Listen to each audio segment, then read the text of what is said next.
हजरत ईसा AS vertical bar मसीहा, मौजिजात और वापसी का पैगाम वर्टिकल बार कुरान की रोशनी में। बिस्मिल्लाहिर्रहमानिर्रहीम, अस्सलामु अलैकुम वरहमतुल्लाहि वबरकातुहू।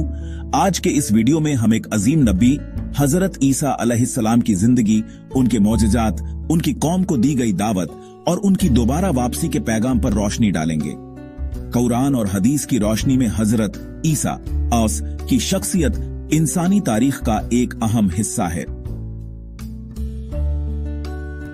हजरत ईसा AS की विलादत एक अजीम मौजिजा था। अल्लाह ताला ने उन्हें बगैर बाप के दुनिया में भेजा।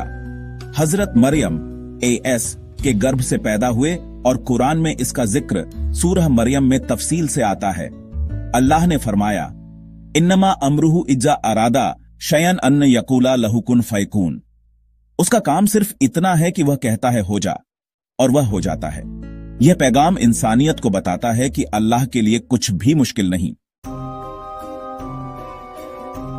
हजरत ईसा AS को अल्लाह ने कई मौजिजात अता किए।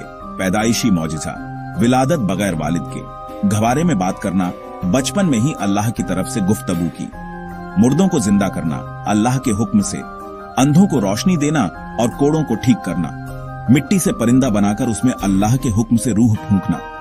ये सब मौजिजात अल्लाह की कुदरत की दलील हैं और इस बात का पैगाम देते हैं कि अल्लाह सब कुछ करने वाला है। हजरत ईसा AS ने अपनी कौम को सिर्फ एक अल्लाह की इबादत की तरफ बुलाया। कुरान में आता है, इन्नल्लाह रब्बी व रब्बुकुम फाबुदुहु हाजा सिरातुम मुस्तकीम। यकीनन अल्लाह मेरा भी रब है और तुम्हारा भी रब है, तो उसी की इबादत करो, यही सीधा रास्ता है।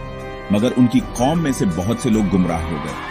कुछ ने उन्हें अल्लाह का बेटा कह दिया और कुछ ने उनकी तकजीब की। कुरान इन दोनों को गलत करार देता है।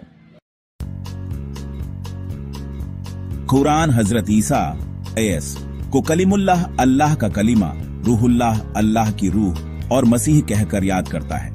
लेकिन कुरान बार बार वाजह करता है कि वह अल्लाह के बंदे और नबी हैं, न कि अल्लाह या अल्लाह के बेटे। यहूदियों ने हजरत ईसा AS को कत्ल करने की कोशिश की और उन्हें सलीब पर चढ़ाने की साजिश की, लेकिन कुरान के मुताबिक वह न तो कत्ल किए गए और न ही सलीब दिए गए, बल्कि अल्लाह ने उन्हें अपनी तरफ उठा लिया। वमा कत्लुहु वमा सल्बुहु वलाकिन शुब्बिहा लहुम। हदीस में आता है कि कयामत से पहले हजरत ईसा AS दोबारा जमीन पर उतरेंगे। वह दज्जाल को कत्ल करेंगे, अदालत और इंसाफ कायम करेंगे, सुलह और अमन का दौर शुरू होगा और फिर वह अपनी फित्री मौत मरेंगे। उनकी वापसी इंसानियत के लिए एक नया पैगाम होगी कि हक हमेशा गालिब आता है। हजरत ईसा AS की जिंदगी से हमें यह सबक मिलता है, सिर्फ अल्लाह की इबादत करना, मौजिजात पर ईमान लाना, लेकिन समझना कि सब अल्लाह के हुक्म से होता है।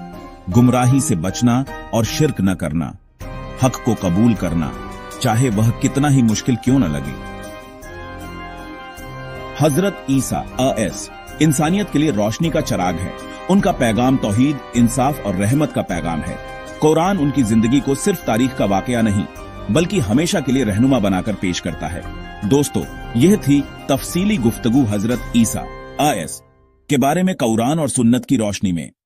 मजीद मालूमात के लिए मेरे ब्लॉगर वेबसाइट कुरान का पैगाम पर जाइए, जिसका लिंक नीचे वीडियो के डिस्क्रिप्शन में दिया गया है। अगर आपको यह वीडियो पसंद आया हो तो लाइक, शेयर और सब्सक्राइब जरूर करें और कमेंट में अपनी राय दें।